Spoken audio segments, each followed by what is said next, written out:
Hi everybody. Today I want to take a second, use this video just to introduce you to our textbook that we're using for this class. So this is Introduction to Guitar for Ensemble by Joe Sweet. Joe Sweet's a colleague of mine. I teach with him at Lane Tech High School. This guy's been teaching, he's been a music educator. He's in his 24th year, I think. Spent some years doing elementary school, and we've been teaching this high school guitar program for me for about 6 years, for him about 12. So anyway, he developed this book over time. And what this book is, as far as I know, the best classroom guitar book there is. It hits on all the things that you want to do. So anyway, it's separated into 5 different chapters, and the first one's rhythms. So he goes to these rhythms, and this is for the student that's, never read any music before. And so instead of starting with notation, he's got these hearts and these shamrocks, and then they graduate to boxes, and then to the notation. And it's just visually and spatially something I never would have thought of, but it helps the students so much to see it this way. So the rhythm chapter is great. You can start these rhythm exercises with the boxes that are on the first few pages. Just have the students strum open strings or have them strum muted strings, whatever it takes, just to get their right hand moving and feeling these rhythms. Okay, so that takes some time, and those are great ways to start. Great late August, early September exercises for sure. Then slowly the rhythm chapter gets into standard notation, and then from there, different subdivisions of the beat and different time signatures and things like that. You can do quizzes on these with just one chord. Maybe like they have to play a certain exercise with the G chord or a certain exercise with a D chord, and that could be homework and a quiz or whatever. They're just really great for that. Okay, so I don't know. I've really been enjoying teaching that. It's very helpful. The next one's the sight reading chapter. We talk about this a little bit in our class. And what the sight reading chapter is all about is getting students used to playing notes in first position on the guitar on all 6 strings. So here's the thing about this sight reading chapter that I like, is that these exercises aren't predictable. So when your musical instincts start to take over and you start to think what's going to come next, he composes the music in a way that you're incorrect, and that wouldn't work, so you have to read it. And I really love that. It kind of can drive the students nuts sometimes, but that's good. It makes them think about every measure and the rhythms that are in the measure. So I tell the students all the time that use this book, are these the most melodic exercises? No, but they're difficult to read, and it makes it easier when you read a great melody, It makes it easier because you've been going through this process. So anyway, these are great. He introduces, I think on page 19 or 20, accidentals. That's a great thing on page 21, the accidentals, key signatures, things like that.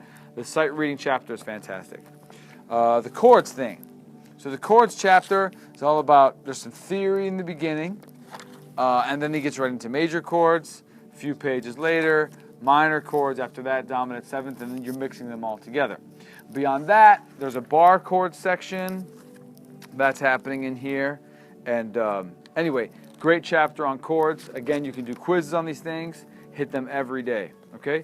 And then the soloing chapter is all about learning to improvise. So it gives you, that's where we start with the blues thing, improvising over the blues, different scales that are used in jazz, rock, pretty much any type of improvisation, minor scales, arpeggios. Again, good things to have quizzes on, talk to the kids about what they are.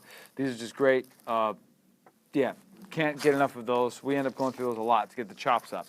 And then the last chapter is songs, and you have the classic things you would see in a Hal Leonard or Mel Bay book, those types of melodies, Ode to Joy, different things like this. And these things are really great for, at the end of class, just to strum through and play through some melodies. So the thing I like about this book most is you can design a whole lesson around it. Your lesson plans are in these tabs, okay? You design lessons around, part of your lessons around rhythm. Every day we do some rhythms. You do call and response. The students are responsible for playing them. You can call on people. Same sight reading. Same with chords. And so all these different things, integrate all the things that your principal wants to see. They want to see you have the students turn and discuss these things. So give them a slightly harder rhythm exercise. Sit and discuss it for a moment. Practice with a partner. Give them a slightly difficult sight reading exercise. Test the partner.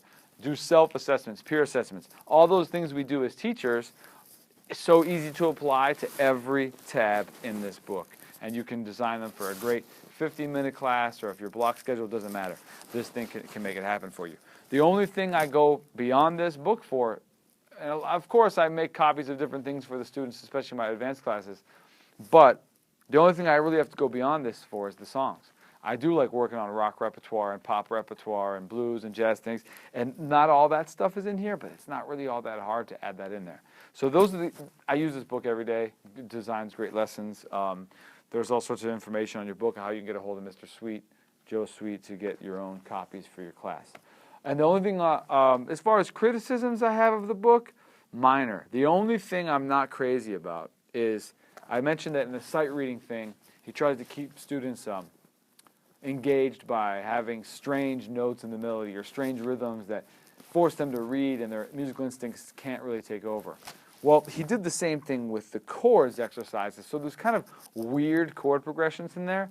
It's just, maybe another teacher would have the opposite philosophy, that it's great. It teaches the kids, to read what's written and not play. But I think if I were to give, and this isn't behind his back, I've told him this to his face, that if you're going to do one change to this book is make the chord progressions like common chord progressions, redo that chapter. That's the only thing I would change. Other than that, the book's really great. So if you have questions about it, of course, I teach out of this book. I've been teaching out of this book for about 5 years now. I'm happy to answer your questions, but also I would encourage you to contact Joe Sweet yourself and see if you can get a classroom set. From what I've seen, there isn't a better book for a classroom guitar.